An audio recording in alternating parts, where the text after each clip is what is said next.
Hi hello ನಮಸ್ತೆ ಎಲ್ಲರಿಗೂ daily update ಚಾನಲಿನ ಮತ್ತೊಂದು ವಿಡಿಯೋಗೆ ಸ್ವಾಗತ ಸುಸ್ವಾಗತ. ಸ್ನೇಹಿತರೆ, ಎಲ್ಲರೂ ಹೇಗಿದ್ದೀರಾ? ಎಲ್ಲರೂ ಚೆನ್ನಾಗಿದ್ದೀರಾ ಅಂದ್ಕೊಂಡಿದ್ದೀನಿ. ನಾನು ಕೂಡ ತುಂಬಾ ಚೆನ್ನಾಗಿದ್ದೀನಿ. ಎಲ್ಲರೂ ಚೆನ್ನಾಗಿದ್ದೀರಾ ಅಂದ್ಕೊಂಡು ಭಾವಿಸ್ಕೊಂಡು ಇವತ್ತಿನ ಒಂದು ವಿಡಿಯೋನ ಶುರು ಮಾಡಿಬಿಡೋಣ. ಇವತ್ತಿನ ಒಂದು ವಿಡಿಯೋದಲ್ಲಿ ಡಿಸೆಂಬರ್ 19ರಿಂದ ಸ್ನೇಹಿತರೆ, ಅಂದರೆ ಅಮಾವಾಸ್ಯೆ ದಿನದಿಂದ ಸಾಕಷ್ಟು ಬದಲಾವಣೆಯನ್ನು ತುಲಾರಾಶಿಯವರು ನೋಡಲಿದ್ದೀರಿ. ಸ್ನೇಹಿತರೆ, ಡಿಸೆಂಬರ್ 19ನೇ ತಾರೀಕು ಖುಷಿಯ ಅಮಾವಾಸ್ಯೆ ಅಥವಾ ಎಳ್ಳ ಅಮಾವಾಸ್ಯೆಯ ದಿನದಿಂದ ಸಾಕಷ್ಟು ಬದಲಾವಣೆ ಅಂತಲೇ ಹೇಳ್ಬೋದು.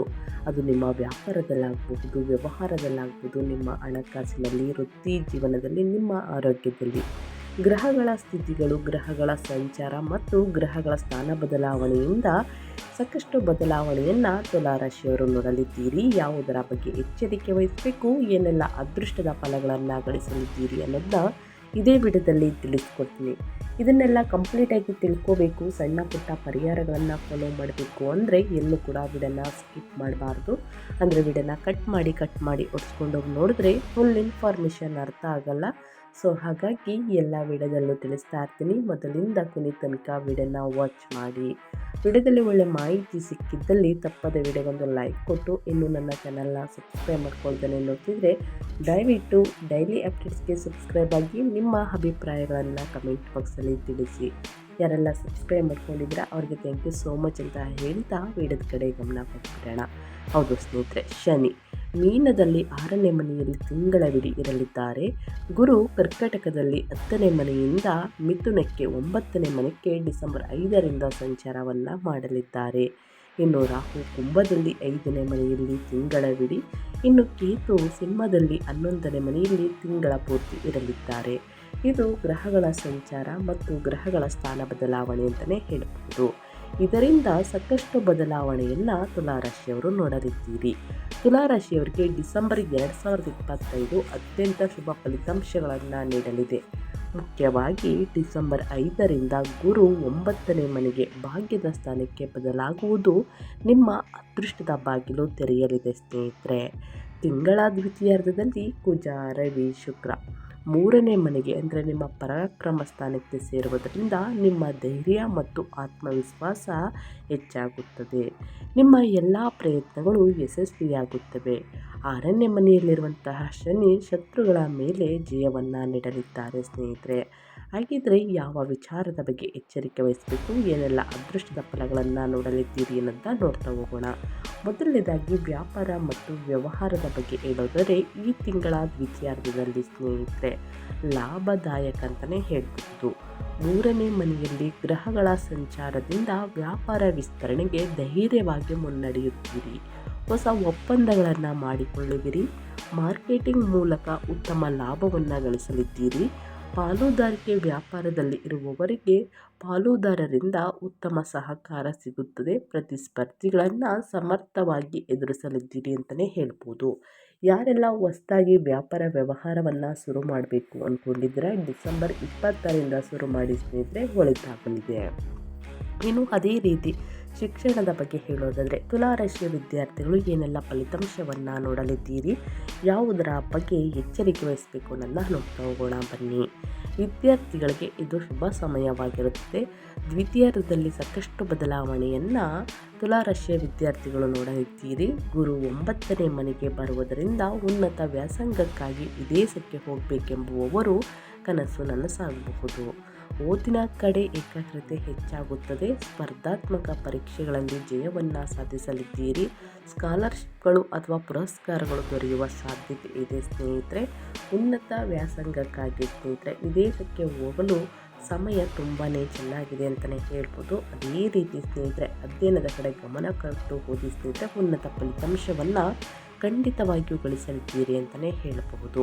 ಸಣ್ಣ ಪುಟ್ಟ ಅಡೆತಡೆಗಳು ಬಂದಿದ್ದಲ್ಲಿ ಏನೆಲ್ಲ ಪರಿಹಾರಗಳನ್ನು ಮಾಡಬೇಕು ಅನ್ನೋದನ್ನ ಕೊನೆಯಲ್ಲಿ ತಿಳಿಸ್ಕೊಡ್ತೀನಿ. ತಪ್ಪದೆ ಆ ಪರಿಹಾರಗಳನ್ನು ಮಾಡಿ ಅಂತ ಹೇಳ್ತಾ, ಇನ್ನು ನಿಮ್ಮ ಆರೋಗ್ಯದ ಬಗ್ಗೆ ಹೇಳೋದಾದರೆ ಯಾವುದರ ಬಗ್ಗೆ ಮುನ್ನೆಚ್ಚರಿಕೆಗಳನ್ನು ತೆಗೆದುಕೊಳ್ಬೇಕು ನಿಮ್ಮ ಹೆಲ್ತ್ ಬಗ್ಗೆ ಅನ್ನೋದಾದರೆ ಏನೆಲ್ಲ ನಿಮ್ಮ ಆರೋಗ್ಯದಲ್ಲಿ ಶುಭ ಫಲಿತಾಂಶವನ್ನು ನೋಡಲಿದ್ದೀರಿ ಅಂದರೆ ಆರೋಗ್ಯದ ದೃಷ್ಟಿಯಿಂದ ತುಲಾರಾಶಿಯ ಜನರು ಸ್ನೇಹಿತರೆ ಈ ತಿಂಗಳು ತುಂಬ ಚೆನ್ನಾಗಿರುತ್ತದೆ ನಿಮ್ಮ ಆರೋಗ್ಯ ಅಂತಲೇ ಹೇಳ್ಬೋದು.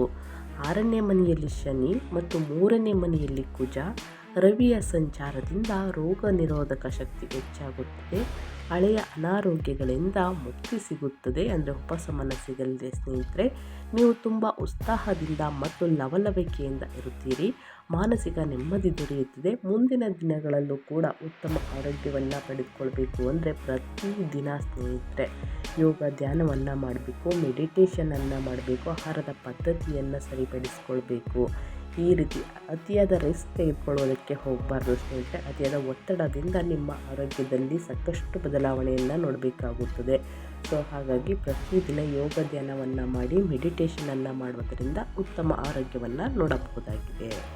ಇನ್ನು ಅದೇ ರೀತಿ ಕೌಟುಂಬಿಕ ಜೀವನ, ವೈಯಕ್ತಿಕ ಜೀವನದಲ್ಲಿ ಏನೆಲ್ಲ ಬದಲಾವಣೆಯನ್ನು ನೋಡಲಿದ್ದೀರಿ ಅನ್ನೋದಾದರೆ, ಕೌಟುಂಬಿಕ ಜೀವನ ಆನಂದಮಯವಾಗಿರುತ್ತದೆ.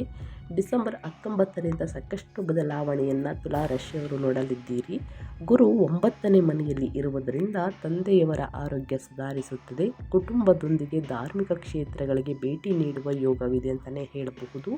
3ನೇ ಮನೆಯಲ್ಲಿ ಗ್ರಹಗಳ ಸಂಚಾರದಿಂದ ಒಡ ಹುಟ್ಟಿದವರಿಂದ ಸಂಪೂರ್ಣ ಸಹಕಾರ ಸಿಗುತ್ತದೆ ಸ್ನೇಹಿತರೆ. ನಿಮಗೆ ತಿಂಗಳ ದ್ವಿತೀಯಾರ್ಧದಲ್ಲಿ ಸ್ನೇಹಿತರೆ ಗ್ರಹಗಳ ಸಂಚಾರದಿಂದ ಮಾತಿನ ಮೇಲೆ ಹಿಡಿತವಿರಲಿ. ತುಲಾರಾಶಿಯವರು ತಿಂಗಳ ದ್ವಿತೀಯಾರ್ಧದಲ್ಲಿ 3ನೇ ಮನೆಯಲ್ಲಿ ಶುಕ್ರನ ಸಂಚಾರ ಇರುವುದರಿಂದ ನಿಮ್ಮ ದಾಂಪತ್ಯ ಜೀವನ ಸುಖಮಯವಾಗಿ ಮಧುರವಾಗಿ ಇರುತ್ತದೆ.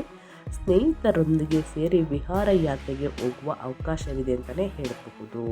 ಒಟ್ಟಾರೆಯಾಗಿ ಹೇಳಬೇಕು ಅಂದರೆ ಕುಟುಂಬದಲ್ಲಿ ಮಿಶ್ರ ಫಲಿತಾಂಶಗಳನ್ನು ನೋಡಲಿದ್ದೀರಿ ಸ್ನೇಹಿತರೆ ತುಲಾರಾಶಿಯ ಜನರು. ಸೊ ಹಾಗಾಗಿ ಸಾಕಷ್ಟು ಬದಲಾವಣೆಯನ್ನು ನೋಡಲಿದ್ದೀರಿ ಅಂತ ಹೇಳ್ತಾ, ಇನ್ನು ನಿಮ್ಮ ಹಣಕಾಸಿನ ಬಗ್ಗೆ ಹೇಳೋದಾದರೆ ಏನೆಲ್ಲ ಬದಲಾವಣೆಯನ್ನು ನೋಡಲಿದ್ದೀರಿ, ನಿಮ್ಮ ಫೈನಾನ್ಸಲ್ಲಿ ಯಾವುದರ ಬಗ್ಗೆ ಎಚ್ಚರಿಕೆ ವಹಿಸಬೇಕು ಅನ್ನೋದನ್ನ ನೋಡ್ತಾ ಹೋಗೋಣ ಬನ್ನಿ. ಹೊಸ ಹೂಡಿಕೆಗಳಿಗೆ ಇದು ಸುವರ್ಣ ಕಾಲ. ಸೊ ಹಾಗಾಗಿ ಯಾರೆಲ್ಲ ಹೂಡಿಕೆಯನ್ನು ಮಾಡಬೇಕು ಅಂದ್ಕೊಂಡಿದ್ರೆ ದಯವಿಟ್ಟು ಸ್ನೇಹಿತರೆ ಹೂಡಿಕೆಯನ್ನು ಮಾಡಿ. ಮುಂದಿನ ದಿನಗಳಲ್ಲಿ ಇದರಿಂದ ಲಾಭವನ್ನು ನೋಡಲಿದ್ದೀರಿ. ರಿಯಲ್ ಎಸ್ಟೇಟ್ ಅಥವಾ ಷೇರು ಮಾರುಕಟ್ಟೆ ಮೂಲಕ ಲಾಭ ಬರುವ ಸಾಧ್ಯತೆ ಇದೆ ಸ್ನೇಹಿತರೆ ನಿಮಗೆ. ಇನ್ನು ಖರ್ಚುಗಳು ಹೇಗಿರಲಿದೆ ಅಂದರೆ ಶುಭ ಕಾರ್ಯಗಳಿಗೆ ಅಥವಾ ಪ್ರಯಾಣಗಳಿಗೆ ಖರ್ಚನ್ನು ಮಾಡಲಿದ್ದೀರಿ. ಇನ್ನು ಕುಟುಂಬದ ಶುಭ ಕಾರ್ಯಗಳಿಗೂ ಕೂಡ ಸ್ನೇಹಿತರೆ ಅತಿಯಾಗಿ ಖರ್ಚಾಗಲಿದೆ. ಆದರೆ ಸೇವಿಂಗ್ಸ್ ಅನ್ನೋದು ಬಹಳ ಮುಖ್ಯ, ಉಳಿತಾಯ ಅನ್ನೋದು ಬಹಳ ಮುಖ್ಯ. ಸೊ ಹಾಗಾಗಿ ಸ್ನೇಹಿತರೆ ಉಳಿತಾಯವನ್ನು ಮಾಡಿ. ಮುಂದಿನ ದಿನಗಳಲ್ಲಿ ಹಣಕಾಸಿನ ಪ್ರಾಬ್ಲಮ್ ಎದುರಾದರೆ ಸ್ನೇಹಿತರೆ ಇದು ನಿಮಗೆ ಯೂಸ್ ಆಗುತ್ತೆ ಅಂತಲೇ ಹೇಳಬಹುದು. ಆದರೆ ಅದು ನಿಮಗೆ ಸಂತೋಷವನ್ನು ನೀಡುತ್ತದೆ. ವೃತ್ತಿ ಮತ್ತು ವ್ಯಾಪಾರಗಳ ಮೂಲಕ ಆದಾಯ ಹೆಚ್ಚಾಗುತ್ತದೆ. ಹಳೆಯ ಬಾಕಿಗಳು ವಸೂಲಿಯಾಗುತ್ತದೆ. ಆರ್ಥಿಕವಾಗಿ ಈ ತಿಂಗಳು ಅತ್ಯುತ್ತಮವಾಗಿರುತ್ತದೆ. ಗುರು 9ನೇ ಮನೆಗೆ ಹೋಗುವುದರಿಂದ ಧನ ಪ್ರವಾಹ ಹೆಚ್ಚಾಗುತ್ತದೆ. 11ನೇ ಮನೆಯಲ್ಲಿರುವಂತಹ ಕೇತು ಆಕಸ್ಮಿಕ ಧನ ಲಾಭಗಳನ್ನು ನೀಡುತ್ತಾನೆ ಸ್ನೇಹಿತರೆ. ಇನ್ನು ಅದೇ ರೀತಿ ನಿಮ್ಮ ವೃತ್ತಿ ಜೀವನದ ಬಗ್ಗೆ ಹೇಳೋದಾದರೆ ತಿಂಗಳ ದ್ವಿತೀಯಾರ್ಧದಲ್ಲಿ 3ನೇ ಮನೆಯಲ್ಲಿ ಗ್ರಹಗಳ ಸಂಚಾರದಿಂದ ನಿಮ್ಮ ಸಂವಹನ ಕೌಶಲ್ಯ ಅದ್ಭುತವಾಗಿರುತ್ತದೆ. ಸಂದರ್ಶನಗಳಲ್ಲಿ ಜಯವನ್ನು ಸಾಧಿಸಲಿದ್ದೀರಿ. ನಿಮ್ಮ ಸಹೋದ್ಯೋಗಿಗಳು ಮತ್ತು ಮೇಲಧಿಕಾರಿಗಳಿಂದ ಪ್ರಶಂಸೆಯನ್ನು ಪಡೆಯಲಿದ್ದೀರಿ. ಮಾರ್ಕೆಟಿಂಗ್ ಮತ್ತು ಮಾಧ್ಯಮ ರಂಗದಲ್ಲಿ ಇರುವವರಿಗೆ ಇದು ಸುವರ್ಣಾವಕಾಶ ಅಂತಲೇ ಹೇಳಬಹುದು. ಒಟ್ಟಾರೆಯಾಗಿ ಹೇಳಬೇಕು ಅಂತಂದರೆ ತುಲಾರಾಶಿಯವರು ಮಿಶ್ರ ಫಲಿತಾಂಶಗಳನ್ನು ನೋಡಲಿದ್ದೀರಿ ಸ್ನೇಹಿತರೆ. ಸಣ್ಣ ಪುಟ್ಟ ಅಡೆತಡೆಗಳು, ಕಷ್ಟಗಳು, ಸಮಸ್ಯೆಗಳು, ವಿಳಂಬಗಳು ಬಂದಿದ್ದಲ್ಲಿ ಏನೆಲ್ಲ ಪರಿಹಾರಗಳನ್ನು ಮಾಡಬೇಕು ಅನ್ನೋದನ್ನ ತಿಳಿಸ್ಕೊಡ್ತೀನಿ. ಮೊದಲನೇದಾಗಿ ಈ ತಿಂಗಳಲ್ಲಿ ಮತ್ತಷ್ಟು ಶುಭ ಫಲಗಳಿಗಾಗಿ ನಾನು ಹೇಳುವಂತಹ ಪರಿಹಾರಗಳನ್ನು ಫಾಲೋ ಮಾಡಿ. ಲಕ್ಷ್ಮೀ ಪೂಜೆಯನ್ನು ಮಾಡಿ ಸ್ನೇಹಿತರೆ. ಪ್ರತಿ ಮಂಗಳವಾರ ಶುಕ್ರವಾರ ತಪ್ಪದೆ ಸ್ನೇಹಿತರೆ ಆರ್ಥಿಕ ಅಭಿವೃದ್ಧಿಗಾಗಿ ಶುಕ್ರವಾರ ಲಕ್ಷ್ಮೀ ದೇವಿಗೆ ಕುಂಕುಮಾರ್ಚನೆಯನ್ನು ಮಾಡಿಸಿ. ಬಡವರಿಗೆ, ನಿರ್ಗತಿಕರಿಗೆ ಅಥವಾ ಬಡ ವಿದ್ಯಾರ್ಥಿಗಳಿಗೆ ನಿಮ್ಮ ಕೈಯಲ್ಲಾದಷ್ಟು ಹಣ ಸಹಾಯವನ್ನು ಮಾಡಿ. ವಿದ್ಯಾಭಿವೃದ್ಧಿಯಾಗುತ್ತದೆ. ತಪ್ಪದೆ ಈ ಸಣ್ಣ ಪುಟ್ಟ ಪರಿಹಾರಗಳನ್ನು ಮಾಡಿ ಅಂತ ಹೇಳ್ತಾ ನಾನು ವಿಡಿಯೋನ ಎಂಡ್ ಮಾಡ್ತಾ ಇದ್ದೀನಿ.